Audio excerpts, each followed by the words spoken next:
গত কয়েকদিন ধরে শীতের তীব্রতা কিছুটা কমলেও সকালের দিকে কিছুটা ঠান্ডা অনুভূত হচ্ছে।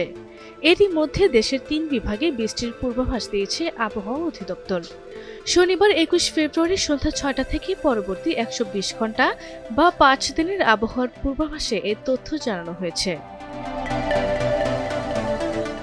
পূর্বাভাসে বলা হয়েছে, বিষুবীয় ভারত মহাসাগর ও তৎসংলগ্ন দক্ষিণ পূর্ব বঙ্গোপসাগর এলাকায় অবস্থানরত লঘুচাপটি বর্তমানে দক্ষিণ পশ্চিম বঙ্গোপসাগর ও তৎসংলগ্ন বিষুবীয় ভারত মহাসাগর এলাকায় অবস্থান করছে।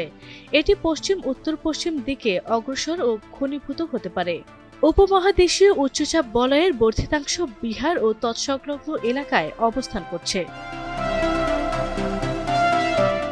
পূর্বাভাসে আরও বলা হয়, রোববার ২২ ফেব্রুয়ারি সন্ধ্যা ৬টা থেকে বিকাশ পেমেন্টে ১০,০০০ টাকার বেশি অফার।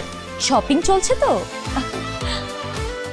পরবর্তী ২৪ ঘন্টায় অস্থায়ীভাবে আংশিক মেঘলা আকাশ সহ সারা দেশের আবহাওয়া শুষ্ক থাকতে পারে। সারা দেশে রাত ও দিনের তাপমাত্রা সামান্য বাড়তে পারে। সোমবার ২৩ ফেব্রুয়ারি সন্ধ্যা ৬টা থেকে পরবর্তী ২৪ ঘন্টায় রাজশাহী, ঢাকা ও খুলনা বিভাগে দু-এক জায়গায় বৃষ্টি বা বজ্রসহ বৃষ্টি হতে পারে। এছাড়া দেশের অন্যত্র অস্থায়ীভাবে আংশিক মেঘলা আকাশ সহ আবহাওয়া প্রধানত শুষ্ক থাকতে পারে। এ সময় সারা দেশে রাতের তাপমাত্রা সামান্য বাড়তে পারে ও দিনের তাপমাত্রা সামান্য কমতে পারে। মঙ্গলবার ২৪ ফেব্রুয়ারি সন্ধ্যা ৬টা থেকে পরবর্তী ২৪ ঘন্টায় রাজশাহী, ঢাকা ও খুলনা বিভাগের দু-এক জায়গায় বৃষ্টি বা বজ্রসহ বৃষ্টি হতে পারে।